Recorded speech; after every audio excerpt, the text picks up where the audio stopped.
Thank you very much. This is Channel 1 News Hour, and right now we are heading straight into Engine Behind the Power. Tonight I am joined by the Secretary General of the Evangelical Alliance of Kenya, Connie Kivuti.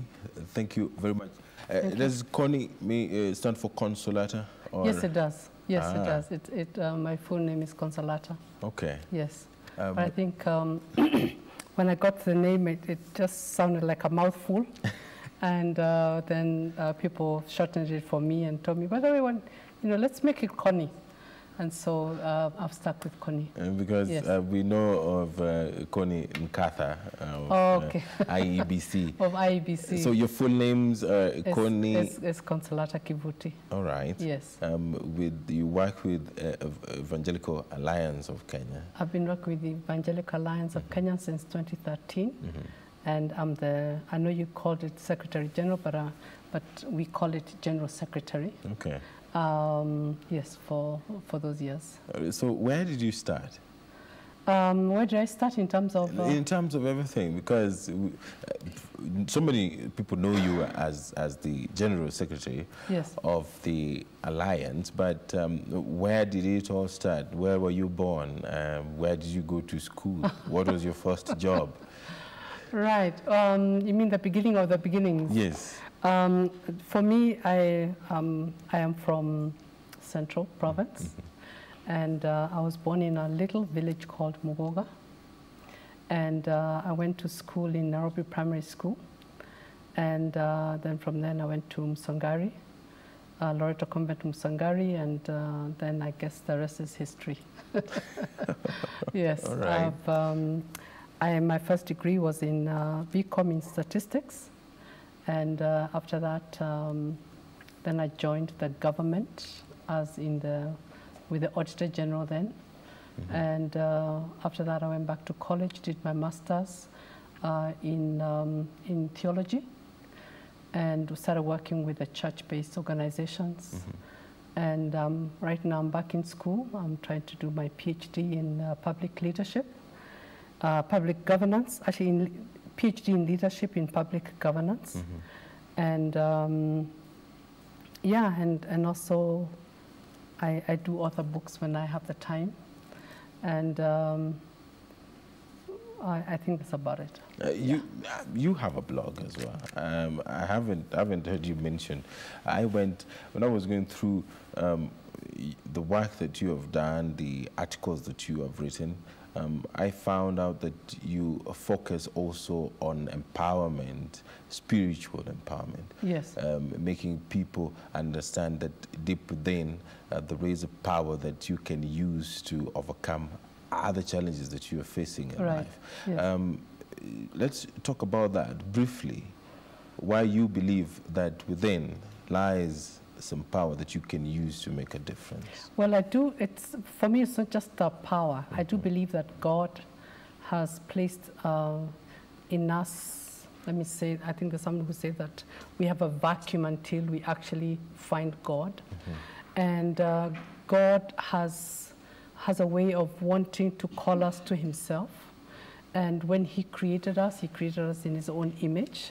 And it is not until we actually find him that we find that the wholeness, it's like there's always a piece that is missing until we actually find God. Mm. And that in itself helps us to then live a life in the fullness of where he expected us to be. And so for me, it's like I'd like to encourage and challenge people to find God. Because in finding God, you find yourself, you find your purpose, and you have hope, and you have an inner drive that makes you to achieve the purposes for which you're created to. Mm-hmm. Other than that, you can walk around like an empty shell, feeling there's nothing worth living for.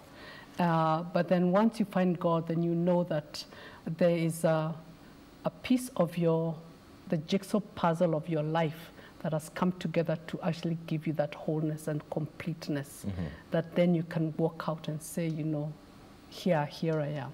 All right. I have a plan, have a purpose. I'm going somewhere. And so And for me, I'd pray that people would actually get to that point. Yeah.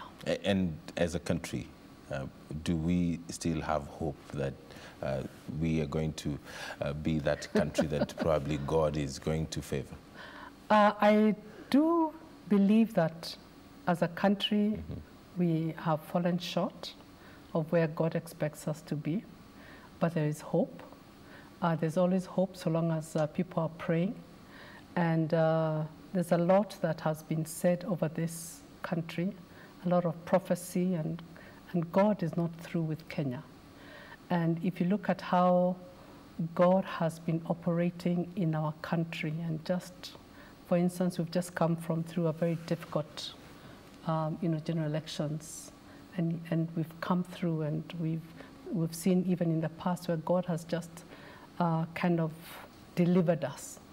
And so I believe that there is hope. However, as a people, we need to then purposely return to God and call upon his name and repent and say that, you know what, we need God in our lives.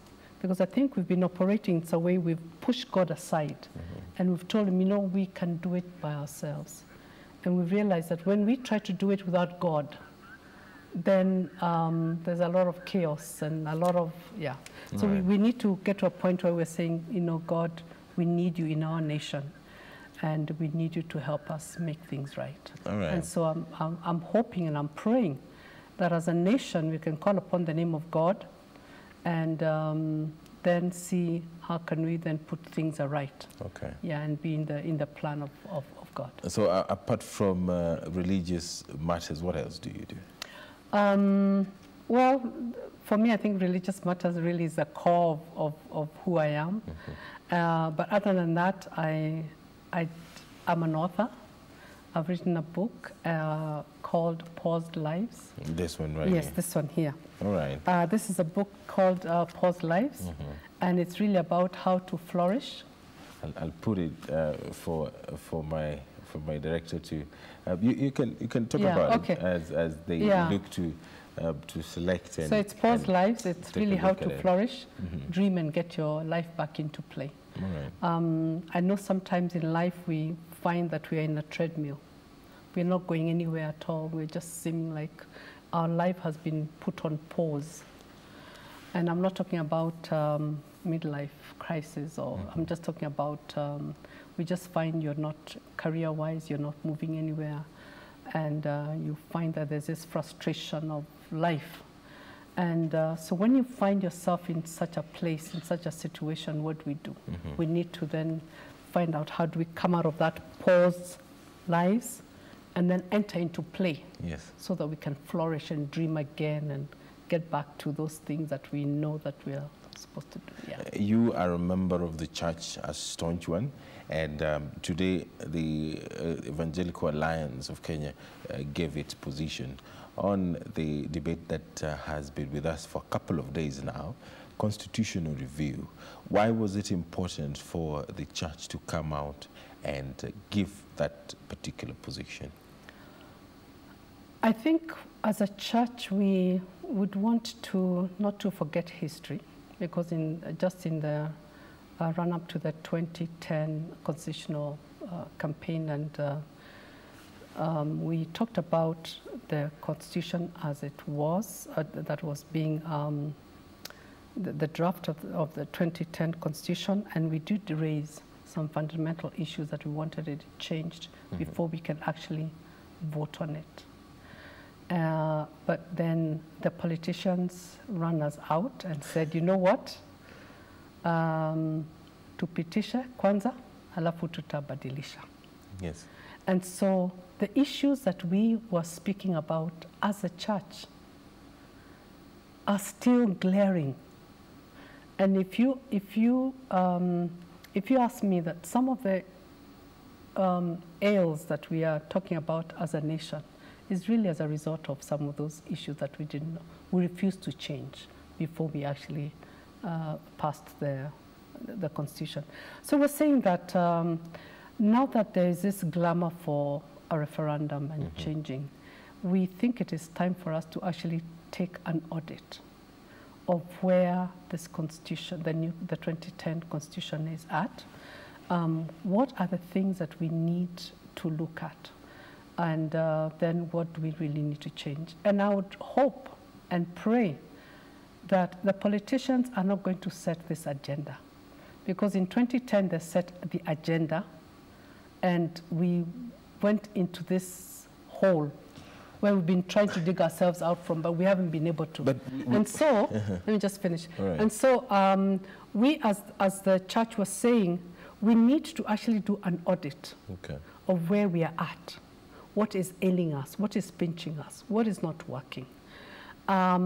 Without necessarily having any 2022 agenda, but rather looking at beyond the 2022. We're looking at the posterity of our nation and of our constitution, our document that then, you know, will be speaking life into many years to come. And therefore, we need to approach it without necessarily politicizing it. We need to then get it down to the Wanjikos in the counties. We need to hear their voice. We need to move away from the bombasses of this, you know, we need to go right down to the mashinani. And let's hear the voice. Let's hear what are people saying. And we know that the politicians will want to speak because they want to then align it to what they want to, but we want to say that we want it to be devoured of this political interference. We know that Kenyans, they listen to their politicians a lot, but we also know that Kenyans are very spiritual. That's why on Sundays and on Saturdays, Kenyans flock to churches. Kenyans on Fridays also flock to mosques. Yes. Why can't the church find a way of ensuring that instead of fighting for that space, which it is doing right now with the politicians, you find a way of reaching the Wanjiku through the Sunday, the Saturday, and the Friday gatherings to ensure that even if politicians get their say or have their say, the church also has a way of ensuring that the message sticks. Because clearly, all indications are that the politicians are going to carry the debate all the way. You know, there are many ways of killing a cat. And I think for us is that we need to use every channel that is available to speak and to pass our message. Yes, we'll be using our places of worship, whether it is the mosques, the temples, the churches, and so on. But however, we also need to use other channels that are open to us through media, social media, and so on. So we want to say that we want to use every means available so that people actually understand where we are at, but also remembering the history of where we've come from, so that then we do not make the mistake of where we've come from 2010, whereby politicians took this debate and run with it.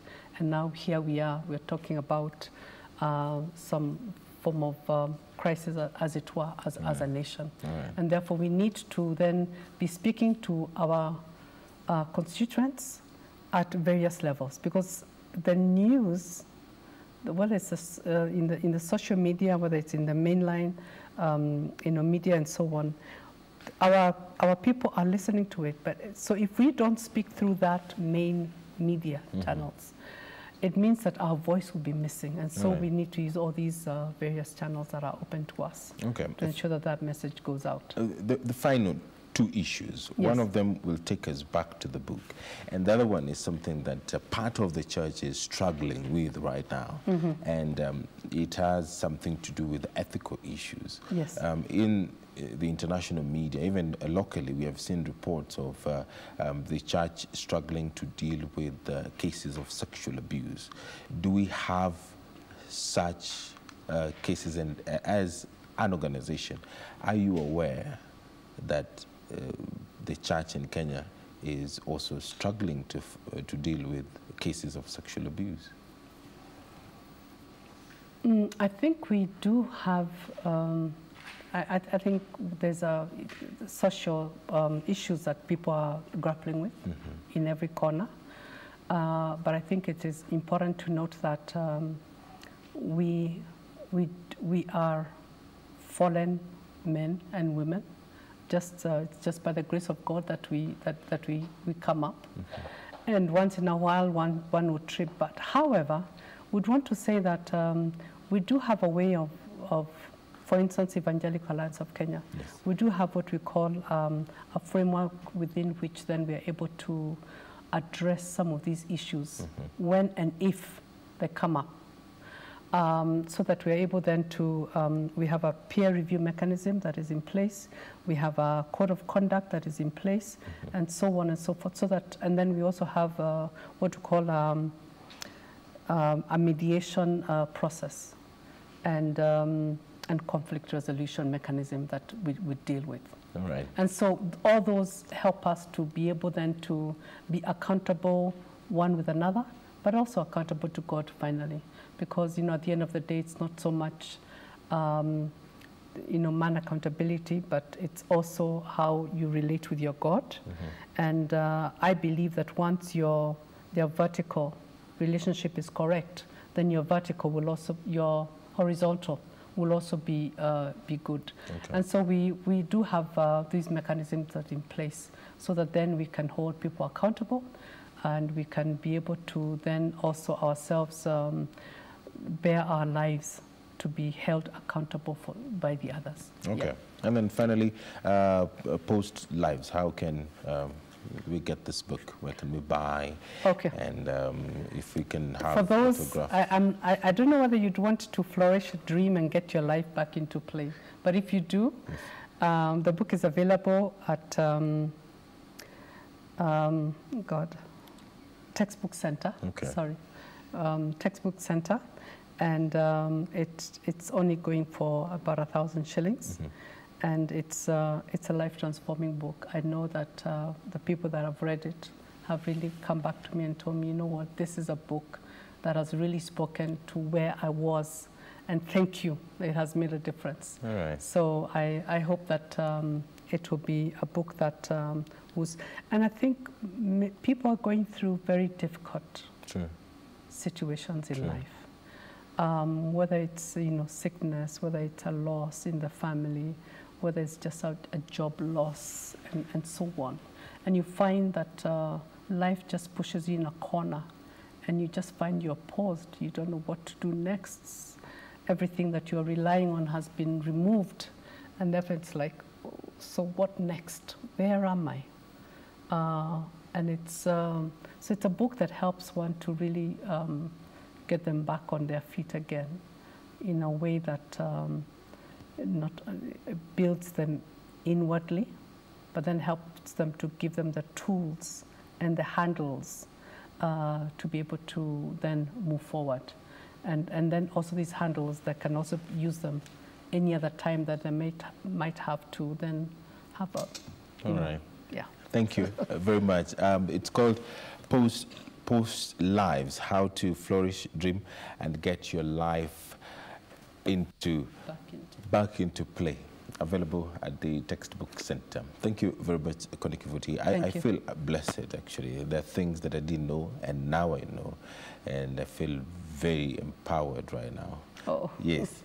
And I hope you can come back later on. And I know that the debate on the constitutional review is going to go on for a very long time, at least before the 2022 general elections. Yes, but however, I'm just pleading to those who are hearing that let's not make this agenda a political agenda and leave it to the politicians. Okay. Let us all look at it in terms of this is our constitution, and we need to enter into the fray and actually talk about it, and then find a solution that spells good things for the future. Okay.